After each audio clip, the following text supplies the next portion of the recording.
is up, Orlando Magic fans, second cousins? Welcome to the show, Court Cousins. My name is Kyle. I'm joined, not as always, but happy to have here in the fan attic, Erich, second cousin.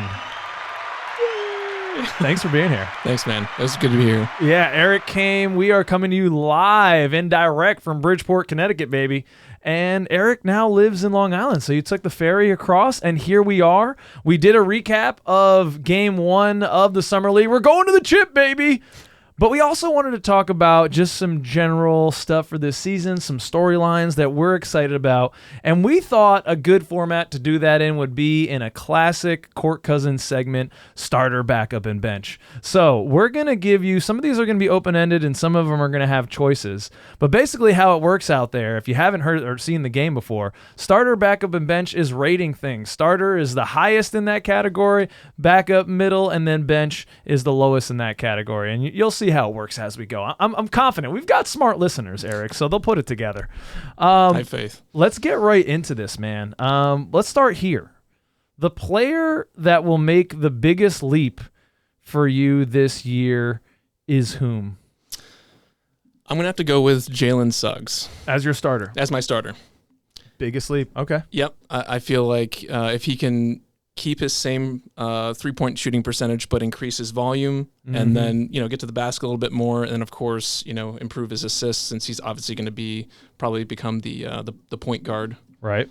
I feel like he can really make a huge leap, but maybe like around 16, 17 points per game, with maybe 4 or 5 assists a game. That might be a little bit wishful thinking, but we'll see. That's not too crazy. I mean, Yeah. he's pretty much 12 points per game. The assists at 4.5. I'm sorry, I'm looking at his rookie year. That's not going to help. 12.5 points. 12.5 points last year. The assists were down because he didn't have as much playmaking responsibility. Right.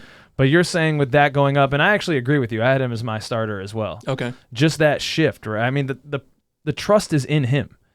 We're still looking out there, Magic fans, maybe. Maybe you're still like me and you're still thinking there's another move coming. I don't know if there is, though, You feel like that domino would have fallen right now. It seems with the way that things are going that Weltman in this front office are completely happy and comfortable with running Jalen Suggs as the point guard.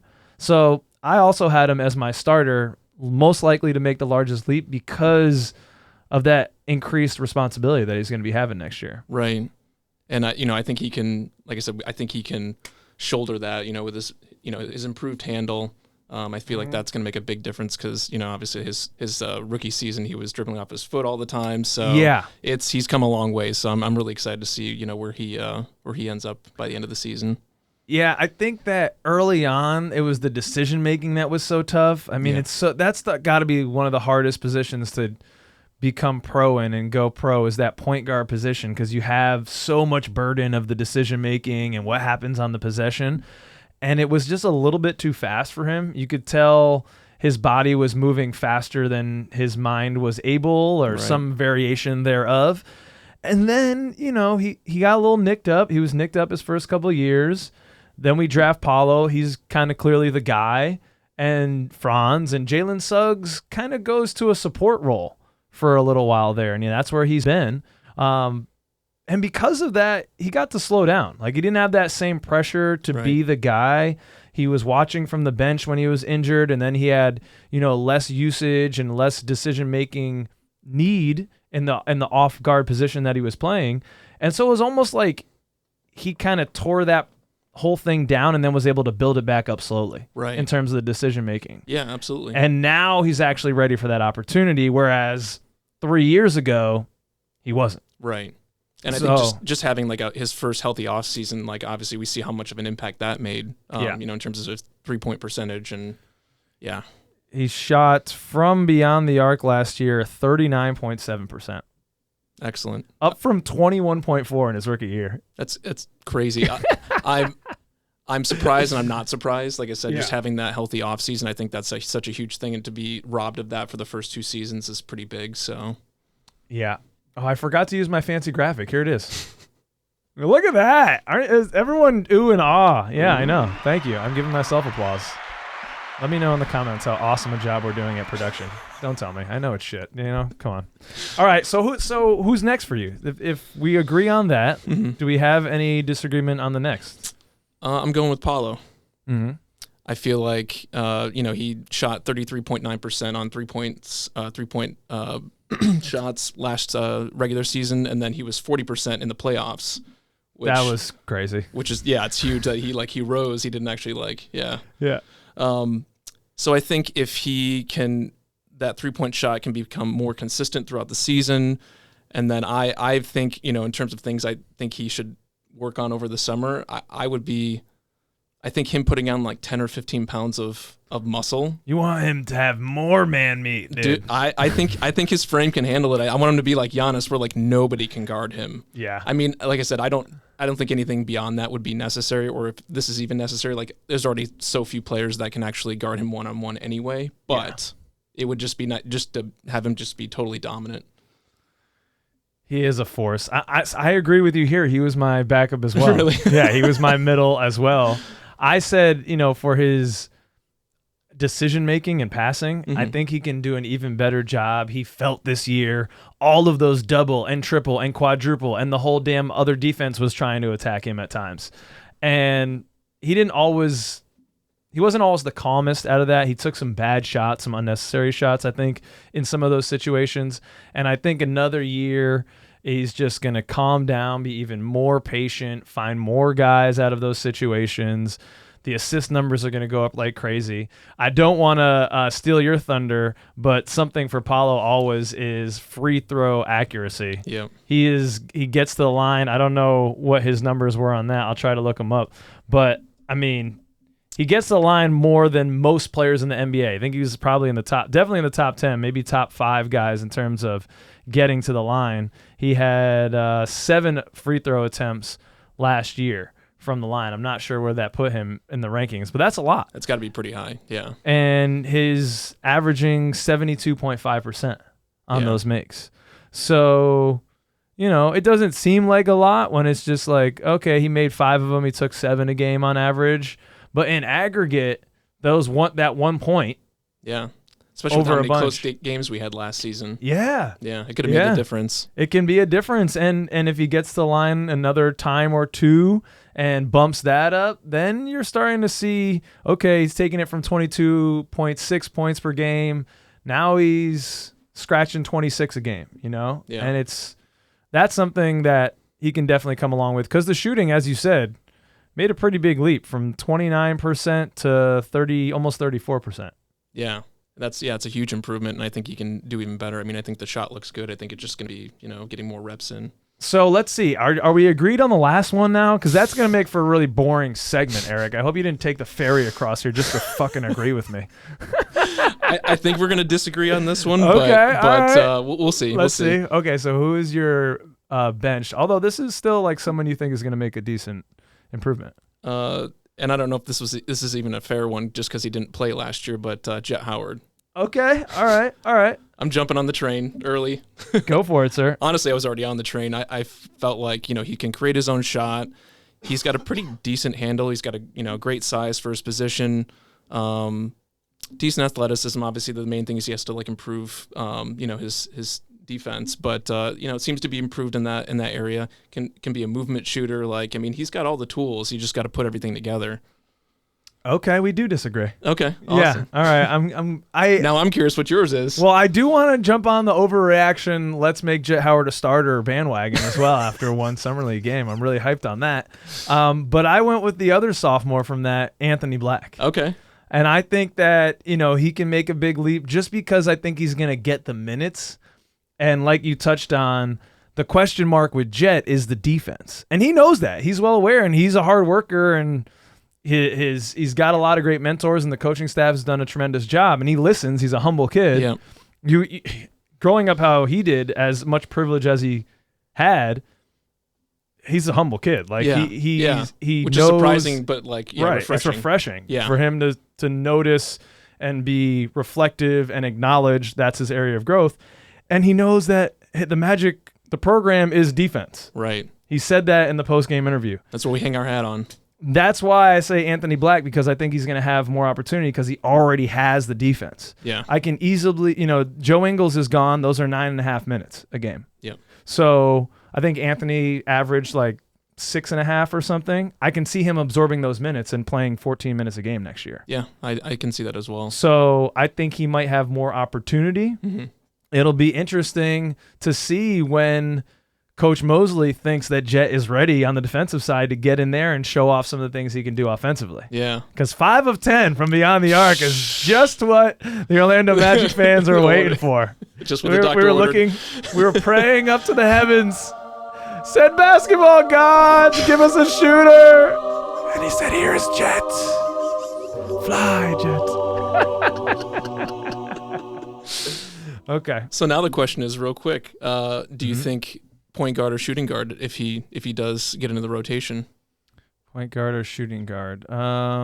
Shooting guard. Okay. We haven't seen enough. Okay. Let's hold off on that. I know we were excited about the assist numbers Right. and some of the things we saw in the first Summer League game, but I don't know. That's a lot. Yeah. We just talked about how tough it is with Jalen Suggs, so yeah, we'll see. Okay. All right. On to the next one. Here we go. I'm gonna put the kind of fun one after this. We'll do another Magic one, and then we're gonna do the fun one. Okay. Just the miscellaneous. All right, so this one's kind of sad. I don't like spinning things this way, but it makes for an interesting conversation. Player most on the edge of the rotation. So I guess in this case, the person that you say is your starter is most likely on the outside looking in. They're on the edge of the rotation. And I do have options here for you, although they're probably rather obvious if you're here because you're a smart Orlando Magic fan. You know the guys that are probably on the edge of that rotation. And those folks are Caleb Houston. Now, I'm a Magic fan, I swear. Caleb Houston, Gary Harris, Cole Anthony. Okay. May I go with this one? Yeah, go ahead. I mean, Caleb Houston, we love him. Long, kind of rangy guy, good team defender, solid shooter, but I think he's very clearly on the talent level and just on the outside of this group looking in and some of the upside that he might have. And then it gets more interesting between Gary and Cole. And who would I say is more in danger of being on the outside of that rotation and looking in? I think it's Cole Anthony. Really? Okay. I don't like saying that out loud. Yeah. I don't like saying that out loud, but we just talked about defense. Yeah. And Gary Harris now, this is an interesting rub. You get, I also want to say Michael Carter-Williams. Kentavious Caldwell-Pope, another 3-letter acronym, man. Right. And that's clearly your shooting guard with Jalen Suggs. The defense, this is what they're hanging the hat on. We're hanging the hat on. Yep. Is defense. And Cole has always struggled with that. He's working harder, but he's just kind of undersized. Yep. Gary Harris is a professional defender. He is. And he was huge for us in the playoffs. I mean, really throughout the whole season, but really in the playoffs, like his defense really. Wow, you're in the minority on that. People wanted to bury Gary Harris. Yeah, were you not on the internet when that happened? People were like, Gary, where are you? No, they just because he doesn't score. Well, yeah, I understand that point, but right. Yeah, but his defense I feel like was very valuable on yeah. And so I think that's the debate. What it's going to come down to is what is that second unit going to be looking for? Cole is going to bring more in terms of playmaking and some of that stuff, but he hasn't. And shot creation. A little bit of shot creation for himself. For himself, right? Of course. He has not shown for me. I'm going to draw a double team. I'm going to get some penetration and draw a disadvantage. That's true. I haven't seen as much of that as I would like. Maybe he can develop in that, and he can shut me up right now, right? He and Papa Greg can be like, you don't even know ball. And you're right, I don't.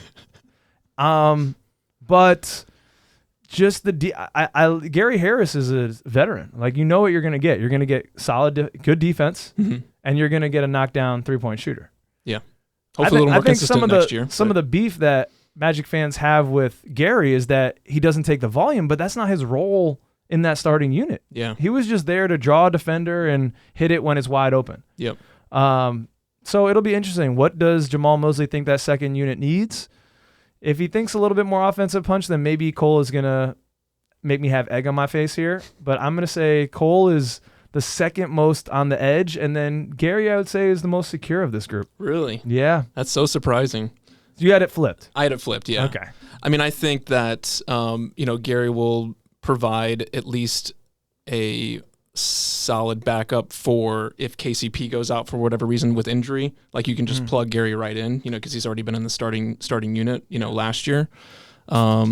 I don't imagine that they would switch up the bench too much, but I mean, like if he's coming off the bench, it's tough to say. So you think Gary might play more of that Anthony Black role? Like he didn't really play, but then when there was an injury, Coach Mosley put him in the starting lineup so as to keep the rotations as steady as possible. Yeah, that's what I think, because I think having him and Cole, and if we want to put AB in there, that might be a little bit much in terms of, defense. And well, I mean, obviously AB is a great defender, but right. But yeah, in terms of defense and offense, like, yeah, I would be worried that we wouldn't have enough offensive punch. He might be in there with like Moritz and Franz or J.I. and Tristan da Silva. Who knows? I do not envy Jamal Mosley's. He's got a tough decision, and that's why this is an interesting conversation to have. We didn't even talk about Tristan da Silva. Yeah. Where do the minutes come from? This is competition, man, and that's what's exciting about this team, and we have not had it in recent years because we've been in the rebuilding process, but it's been consistent, and now we're in that space where it's competition. You got to win your spot. You got to win your minutes. More than ever, obviously. Even that was true last year, but definitely very true this year. We have tons of talent on this team. Yeah, and Coach Mosley, I think, is judicious and fair, and especially in the regular season, we'll play 10, 11 guys. Yeah. He really, like, he'll go out into 12 guys. Like, he'll lay it out. He'll let guys get time if they're working hard in practice, and you got to love that. I was just looking up Gary Harris's contract because I'm curious, if you pay a guy, he's got to play. $7.5 million, it's not a lot. I think that's... Especially, like, by today's standards. But. Right. So... just in comparison of money, he and Anthony Black are making about the same. Cole's making a little bit more. So I guess from the front office point of view, they're saying your money, where you put your money shows you what you value. Right. And so just based on the contracts, it seems that the front office values Cole Anthony more. I think they're in lockstep with the coaching staff, but they would understand some healthy competition in what we're talking about in this edge of the rotation. Whew. Yeah, not an enviable position. Not an enviable position. It's been summer, as you can tell. The red lettuce is out here with the silver bullets. I've been on a steady game all day. Eric can attest because it's summer mode, and I'm in summer Kyle mode. Very much so. Yeah. I don't know how many deep you are right now, but I'm composed though. Composed. Oh, absolutely. Yeah, you're golden, man. So because it's summer Kyle, man, I'm teaching, I'm off for the summer, so I got free time. Live it up, man. And I got a friend visiting, a second cousin visiting, so you're going to have a good time, and summer is a good time. Yeah, it is. So just a fun one quickly. What is your summertime activities, favorite summer activities, starter, backup, and bench? For me, starter, volleyball. That's my jam. I remember that about you. Yep. Yeah, huge volleyball fan. So that'd be my starter. Second, I had just going to the beach in general. Okay, beach man. Get my tan on. Really? Because you're pasty like me. You don't think, like, our people weren't made for that.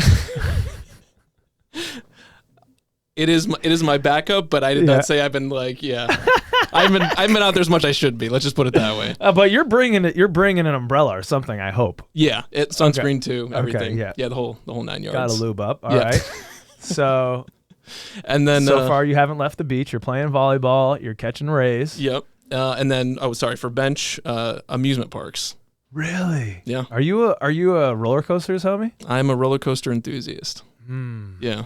No. Yeah, not your jam. I don't want to pay to be scared shitless. No, that's not something I enjoy. I feel like it's the only way that you can really enjoy like that level of speed and like intensity in the safest environment possible. Right. Mm-hmm. Yeah. It's not like skydiving. It's not like, but you still kind of get that rush. So I feel like it's kind of a good in between. Like I feel relatively safe. Okay. That's not good. Even relatively safe. I feel safe. Someone died at a theme park up here. It was one of the workers, I think, got decapitated. Oh, interesting. Yeah, it's pretty gruesome. What amusement park was this? I'm not going to go there. Just some light summertime talk. All right. No, that's What a about solid list. That's a solid list. I'm staying the hell away from the beach, though. I can't believe you. You're crazy. I do love a volleyball, but this is Irish and Canadian. This is about as white as you get here, ladies and gentlemen. That is not conducive to the beach. No, I have to have this light on a very nice orangey thing, or I look like a ghost. So my 3, I didn't actually order them. Now I need to order them in my mind. Here we go. I'm going to go number 1, gardening. Okay. Gardening is my number 1 thing. I often do it when I wake up. It's nice and calming. I do it with my father a lot of times, so Okay. it's a bonding thing. Yeah. Really enjoy gardening. Really like growing and eating my own food. That's great. Very rewarding. Yeah. Also kind of like probably a little bit of a meditative state while you're doing it. Mm-hmm. I'm Yeah. just the Even- fucking Buddha out there, Right. dude, picking my lettuce, dude. Yeah, number 1 is gardening. Kyle the Buddha. All right, number 2 is grilling and chilling. I may have snuck 2 in there. Okay. But yeah, there's nothing better than a burger. You got a silver bullet. The suns are nice. The sun's out, guns out. It's a good time.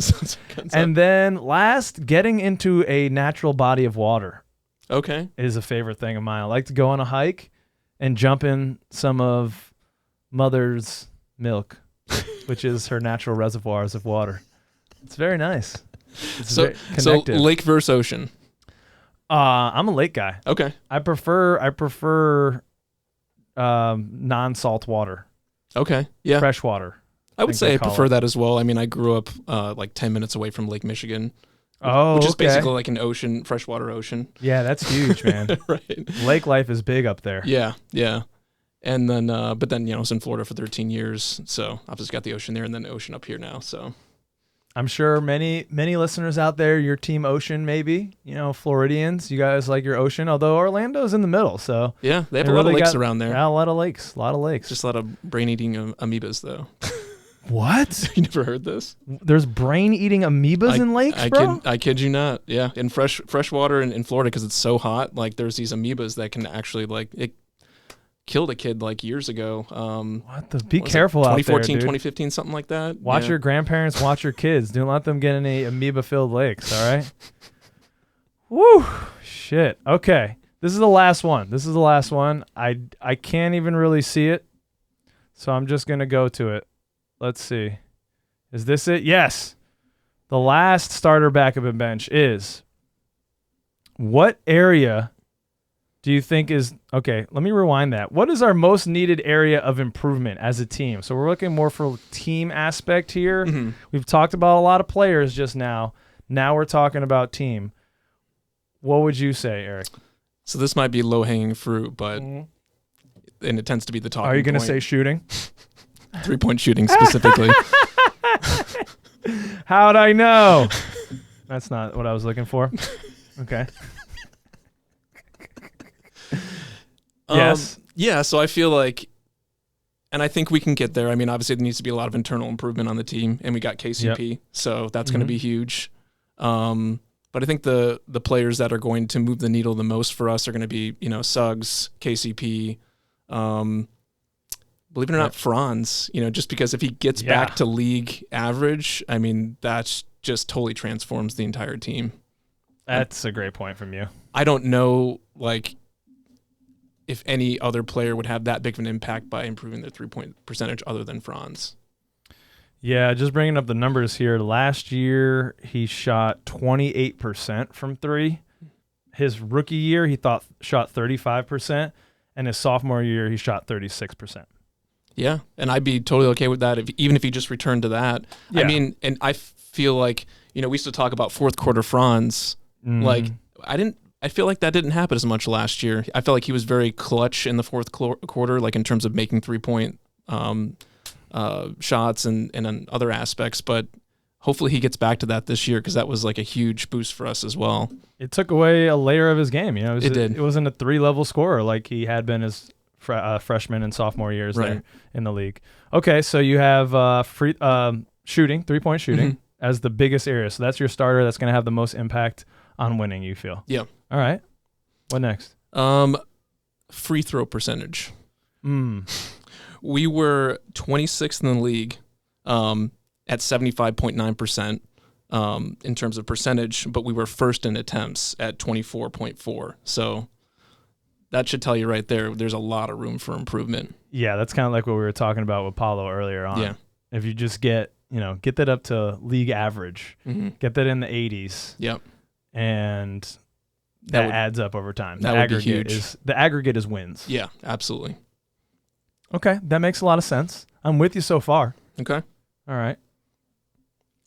So, and then for bench, I think I've got assists. So we were 28th in the league at 24.7. And I think that improvement is going to come from Suggs, obviously, or hopefully. And then, if Franz can improve his, 3-point percentage and draw, have a little more shooting gravity, I think he'll have more opportunities to make assists. Same with Paulo.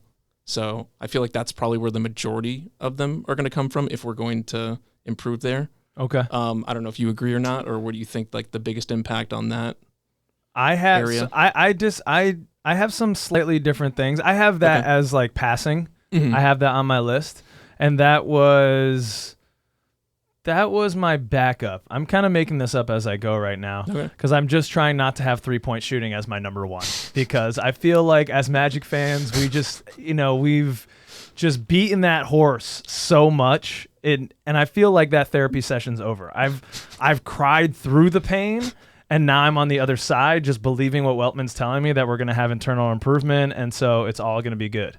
So I think I'm going to switch it up right now, and I'm going to say our biggest area, most needed area of improvement next year is the playmaking, ball handling.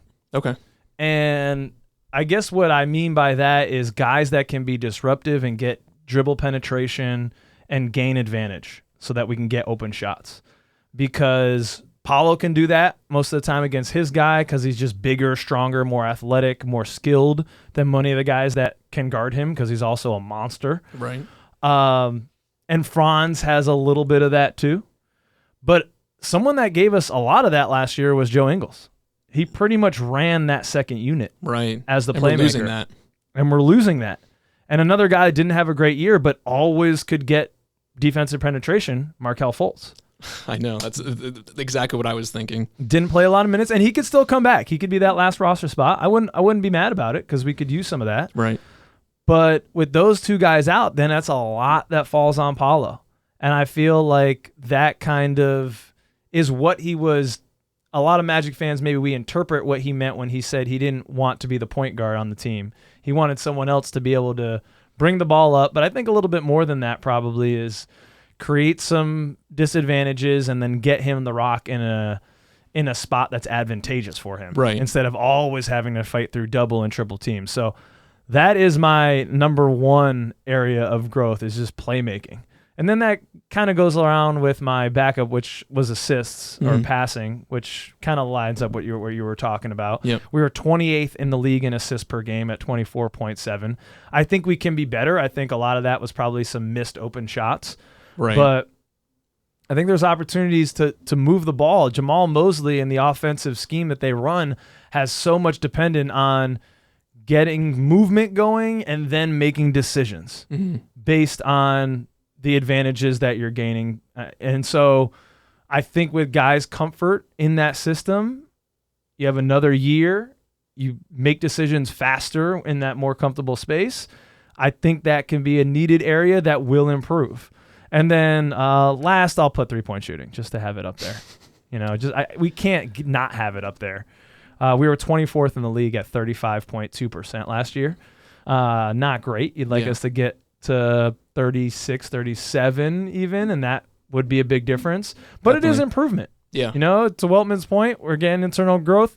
The last season before last, 22-23, we shot 34.6%.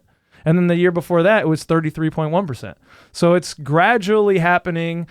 Lots of turnover with some of those players, we know. But there are still a number of players that have been through that whole process and are just getting better. And so I am optimistic with the addition of KCP, Tristan Da Silva, one of the better shooters in the draft. Things are starting to turn around on that. Yeah, definitely. And how much do you think the volume has to improve versus the percentage? That's an interesting question because we were the third ranked, I guess, defense in the league. Although when I looked up defensive rating on NBA.com/stats, we have the best defensive rating. So I don't know what that tells you. Okay. But we're a top defense in the league. Yeah. So we don't need to blow teams out. We don't need to be putting up crazy amounts of shots. Mm-hmm. I think what was the magic number was like right around 30 shots per game last year. And I think you can keep it right around there. Mm-hmm. Maybe add a few more, add 5 more, but just hit them at a slightly higher percentage, and that's 6 points a game. Right. And what I like about not being super dependent on the 3-point shot is like there's more levels to our game. So if they shut down that aspect, we still have our get to the basket, do even mid range, with Paulo, get to the line, right? Yeah, we're not just a 3-point shooting team. So I like that we have like backups in case some team tries to take that away from us. So yeah, if that makes sense. A lot of smart guys on the team, and that's why it's just such an exciting year for Orlando Magic fans, and why we're freaking out about NBA Summer League and saying we're going to be the NBA Summer League champions, just because there's so many great narratives happening, so many things to follow, and you love where the team is at. Maybe you wanted a bigger splash in the offseason. Hey, it's all right. All of our cornerstone players are like under 23 years old. The shit that I was doing when I was 23, man, these guys are impressive. Yeah. And you want to root for them. So let us know what we missed in the comments. What are you most excited for? Let us know where you disagreed on any of the things we talked about. Erich, thanks so much, man. It's been a pleasure here in the Fan Advocate. It's getting hot. We got to go. Yeah, definitely. Peace out, everybody. See you next time.